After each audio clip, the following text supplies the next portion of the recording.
So you're not gonna talk in front of me, huh?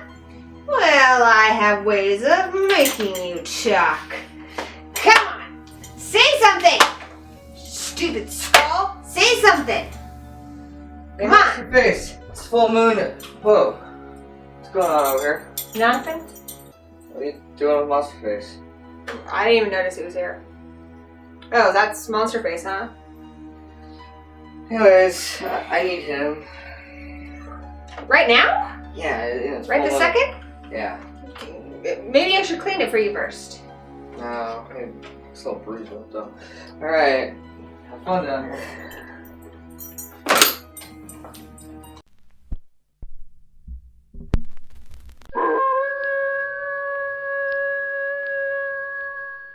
See? I told you she's getting freaky with me when you're not around. Because you're driving her crazy. Yeah, I have that effect on women. I'm sorry. It's because you're not talking. Just say something to her. No way. I'm a man of mystery, and that's what drives them wild. Hi, I'm Danny Nightmare. And I'm Monsterface. And we're Horror Addicts. And last month we took a look at Stuart Gordon's Castle Freak, which was heavily inspired by The Outsider by H.P. Lovecraft. This month we're gonna see what he does when he's inspired by Edgar Allan Poe. Yes, we just thought we'd keep things swinging by going with The Pit and the Pendulum. And obviously this isn't the first or last Pit and the Pendulum movie to be made. Yeah, there's also a really good one with Vincent Price. And this one I would have to say is really well done, but you know, very loosely based off of that short story by Edgar Allan Poe. They got some top players in this movie though. Yeah, we got Lance Hendriksen, who plays Torquemada.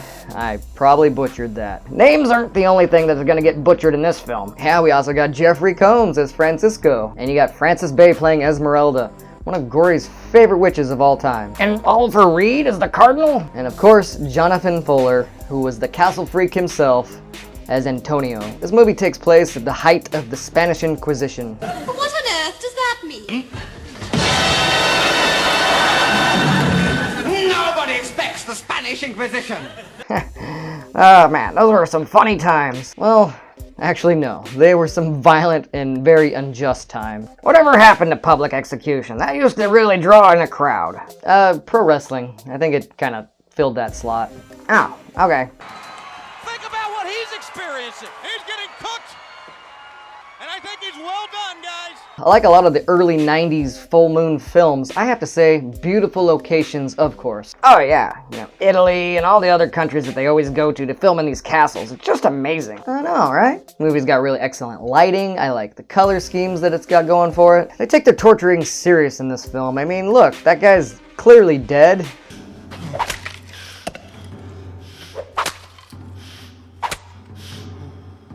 Shit, I mean, that's like, you know, beating a dead horse minus the horse. Is this movie torture porn? Well, I mean, there's a lot of torture in this film. And Rana Di Ricci supplies a lot of nudity in this film, so you got your torture, you got your porn.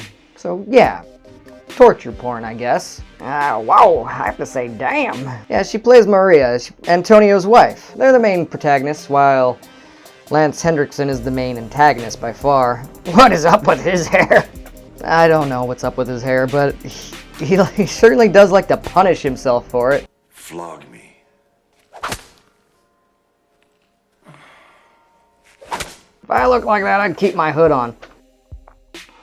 I mean, if you looked like... Have you ever looked in a mirror? Not in a really long time. Why? I got a booger or something? In the very beginning of this movie, Antonio is just obsessed with bread. Yeah, you might as well call him like PETA from the Hunger Games. The bread is burning. We have our whole lives to love each other, but the bread is burning now. Pray that we sell all this bread.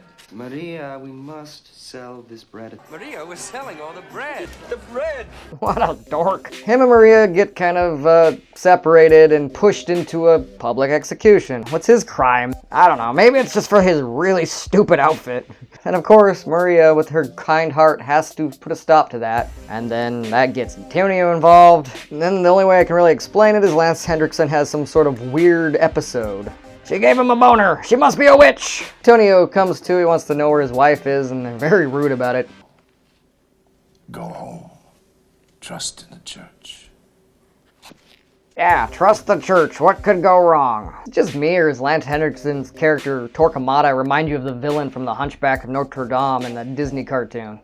Yeah, it's pretty much exactly what he is. Except for Disney wasn't willing to go this dark. While stuck in the pokey, and yeah, that's a pretty appropriate name for it, Maria meets Esmeralda. And this witch is awesome. Like, she's really cool. I don't ride a broomstick through the air or kiss the devil's cock. Yeah, I mean, she admits it. She's straight up a witch. Has she done anything evil or bad? No, of course not. This movie is actually very pro-witch. It's actually kind of refreshing, because Hollywood always puts a negative spin on such. Yeah, there's nothing wrong with being pagan. Meanwhile, Antonio's trying to get into the castle to save his bride. After making friends with somebody in low places, it's all aboard. But of course, big surprise, he's betrayed. Though I'm not 100% sure on what the body count is. I mean, there's a lot of dead bodies, there's people being tortured. I don't know if they're actually being killed. While Antonio fights a lot of guards, there's a lot of violence. I can't tell you if he killed them or only knocked them out. Big Mortal Kombat fight scene with the pit and the pendulum itself. There's a few definite deaths. There's a few, I don't know if he killed them or not. I don't really know exactly what the body count is. I just can tell you that it's very violent. Yeah, it's even got one of my favorite ones from Edgar Allan Poe, where the guy is bricked into the wall alive. Poor Oliver Reed. Before we talk about how this movie ends, gonna have to straight up say right now, I think you should own this film. It's one of my favorite full moon films and favorite adaptations, even if it is very loose, of Edgar Allan Poe. Not to mention that it's very pro-Wiccan and pro-pagan and pro-witch, which maybe it's just because I'm married one and I'm heavily biased, but I think those are all great qualities in a film. Corey said this might even be her actual favorite full moon film. Me, it's not quite, but it's really up there. And as I mentioned in our last month's review, Stuart Gordon is an amazing director. Not every movie he's made is perfect. No, there's some that are questionable, but when they're good, they're really good. And this is no exception.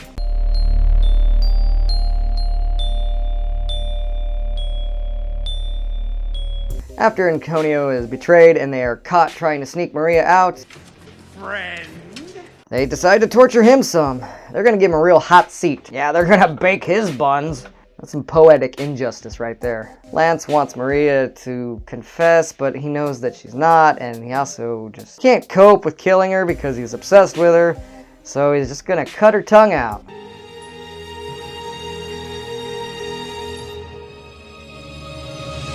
After he cuts out her tongue, she fakes her death, and people are like, you know, so what, she was just a witch.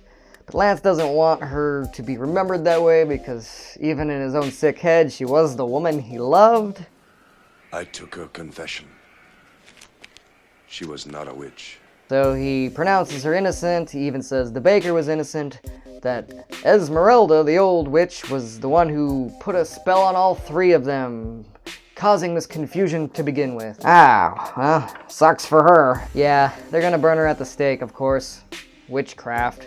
Bad. Fire, good. Well, She's got a little something up her sleeve. more down like her throat. Yeah, she stuffs herself so full of gunpowder. Cause she's hardcore, damn. Goes out with a bang. Look at you!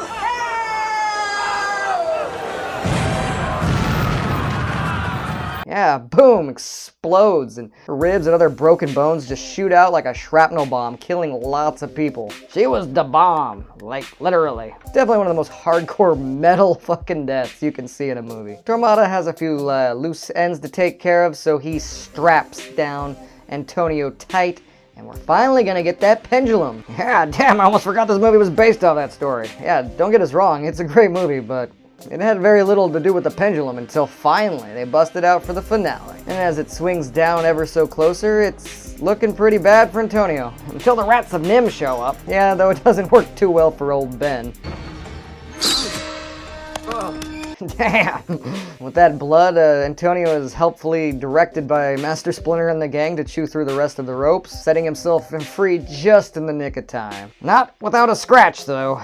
So then we got more guards, fire coming out of the ground, and the pit itself, complete with its own pit fatality.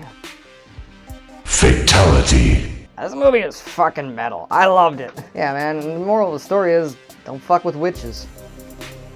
Well, it doesn't matter which religion you are, if you don't have any at all. We hope you enjoyed the full moon. Till next time, thanks for watching. Cut!